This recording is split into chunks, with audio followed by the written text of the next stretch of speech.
Mrs. Beasley went with him. She hated it, but she was prepared to do anything that reduced her husband's pleasure. Mr. Beasley was 50. As he washed, he examined his face in the mirror. I am older, he thought, but what do I care? I don't care even if Maria does, and she's getting old too. He finished dressing and hurried downstairs. He thought anxiously that he was probably late for breakfast. Immediately after breakfast, he had to open his shop, and that always kept him busy until 10 o'clock at night. He never made much money, although he worked so hard. Sometimes during the day, Maria Beasley came into the shop and explained the mistakes that he was making. She did this even when there were customers there. He found a little happiness every morning when he opened the newspaper. While he was reading it, he could escape from his dull life for a short time. He could forget. On Fridays, he enjoyed himself more than on other days. On Fridays, he received his copy of a magazine called Scientific Discoveries. With Scientific Discoveries, he escaped from the dollhouse and his hopeless life into a more exciting world. On this particular morning, good news came to Mr. Beasley in his own home. It came in a long envelope from a lawyer. Believe it or not, my dear Mr. Beasley, said his wife, someone has died and left me $400,000. What? She said. Where? Let me see. Don't keep the letter to yourself like that. Give it to me. Go on, he said. Read it. Push your nose into it. Do you think it will help you? Oh, she cried, the money has already made you unpleasant. Yes, he said thoughtfully, I've been left $400,000. 400,000. We'll be able to have a flat in New York, she said, or a little house in Miami. You can have half the money, said Mr. Beasley. You can do what you like with it. But I intend to travel. Mrs. Beasley heard these words without pleasure. He belonged to her. She never liked losing anything that belonged to her.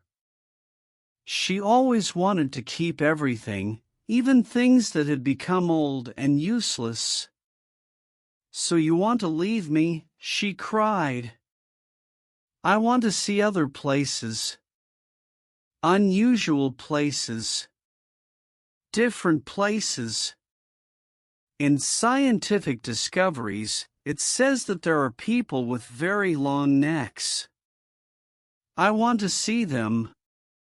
And I want to see the very small people who live in Africa and some of the strange animals and birds.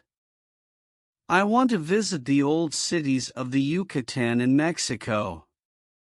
I have offered you half the money because you like city life. You like mixing with the rich and the famous. But I prefer to travel. If you want to come with me, come. She did not have to think long before answering. I will come, she said, and don't forget that I'm doing it for you. When you're tired of walking around with your mouth open, we'll buy a house. We'll have a flat in New York and a house in Miami. So Mrs. Beasley went with him. She hated it, but she was prepared to do anything that reduced her husband's pleasure. Their journeys took them into deep forests. Their bedroom walls and floors were often made of plain wood, but outside the window, there were beautiful views. The colors of the flowers and the straightness of the trees looked fine in the bright light. In the high mountains of the Andes, their window was a square of burning blue. Sometimes a small white cloud appeared in a lower corner of the square. On islands in the sun, they stayed in huts by the sea. There, the sea brought offerings of plants and sea creatures to their door in the mornings. Mr. Beasley was glad, but his wife preferred bottles of wine. She dreamed every day of a flat in New York, or she thought about the little house in Miami. She tried endlessly to punish the man who kept her from them. If a beautiful bird came to rest on a branch over her husband's head, she gave a terrible cry. Then the bird flew away before Mr. Beasley had the time to examine it. When they planned a trip to the Yucatan, she told him the wrong time for the start of the journey. Often, while he was trying to watch an interesting animal, she told him that she had something in her eye. So he had to look into it and get the thing out. Usually, he found nothing. She wanted to stay in Buenos Aires for a long time. She had to have her hair done. She also needed some better clothes. Mr. Beasley agreed to these trips because he wanted to be fair to her. They took rooms in a comfortable hotel. One day, when his wife was out shopping, Mr. Beasley met a little Portuguese doctor. Soon, they were talking happily together. They discussed some of the animals that lived in South America. "I have recently returned from the river Amazon," said the doctor. "In one of the lakes there is a very strange creature. It is unknown to science, but the Indians have seen it. It is very big. It lives in the water and has a very long neck. Its teeth are like knives." Mr. Beasley was terribly excited. "What a monster!" he cried happily. "Yes," said the Portuguese doctor. "It is certainly interesting." "I must go there," cried Mr. Beasley. "I must talk to those Indians. If there's a monster in the lake, I must see it. Will you show me the way? Can you come with me?" The doctor agreed, and they decided to prepare for the trip immediately. Mrs. Beasley returned from the shops and learned of the new plan with little pleasure.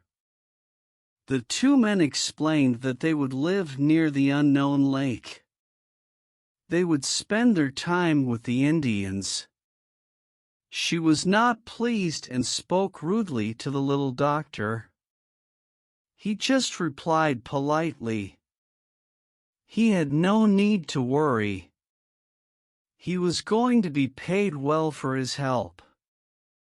Mrs. Beasley complained loudly all the way up the river. She told her husband that there was no monster in the lake. She said that the doctor was lying to him. Although this was the way she always spoke, her husband was hurt. He felt ashamed in front of the Portuguese man. His wife's voice was also very loud and sharp, so every animal hurried away from them. Mr. Beasley saw nothing of the animals except their back legs. They all left the great river and the terrible voice at high speed and hid themselves in the dark forest behind the biggest trees. The little party reached the lake after many days on the river. How do we know that this is the right place? Mrs. Beasley said to her husband. She was watching the doctor, who was talking to some Indians. It is probably just a lake. It's not a special one. What are those Indians saying to him? You can't understand a word. You're ready to believe anything, aren't you? You'll never see the monster. Only a stupid person would believe that story. Mr. Beasley did not reply. The doctor continued his conversation with the Indians, and they gave him some useful information. They told him about an empty grass hut which was near the lake. The little party found this hut with great difficulty and stayed in it for several days. Mr. Beasley watched the lake every day, but he never saw the monster. In fact, he saw nothing at all. Mrs. Beasley was very satisfied with the result of their long journey, but she continued to look angry. One day, she shouted at her husband, "I will not live this kind of life any longer," she said. "I followed you from one place to another. I've tried to watch you and take care of you all the time. I've traveled hundreds of kilometers in an open boat with Indians. Now you're throwing your money away on a man who only wants to rob you. We shall leave for Para in the morning." "You can go if you wish," he said. "I'll write you a check for $200,000. Perhaps you can ask an Indian to take you down the river in a boat. But I will not come with you." "We shall see," she said. She had no wish to leave her husband alone. She was afraid that he might enjoy himself. He wrote out the check and gave it to her. She still continued to talk about leaving him, but she stayed. She got up early the next morning and went outside the hut. She decided to have breakfast alone and walked angrily towards some trees intending to pick some fruit. But she had not gone far before she noticed a mark on the sand. It was a very large footprint, nearly a meter wide. The toes seemed to have sharp points, and the next footprint was 3 meters away. Mrs. Beasley looked without interest at the marks which the monster had left. Her only feeling was anger at the thought of her husband's success. She was angry because the Portuguese doctor had been right. She did not cry out in excitement. She did not call to the sleeping men. She only gave a kind of bitter laugh. Then she picked up a small branch which was lying on the ground. The monster's footprints had never been seen before by a European, but she brushed the first one with the branch until it disappeared. When she had finished, she smiled to herself. There was now no sign of the footprint, and so she looked for the next one. She cleaned that away too. Further on, she saw another, and then one more. She brushed earth over them. Then she saw another, moved towards it, and made it disappear. She continued in this way, holding the branch with both hands. Soon, every footprint down to the edge of the lake had gone. The last footprint was partly in the water. The monster had clearly gone back to the lake.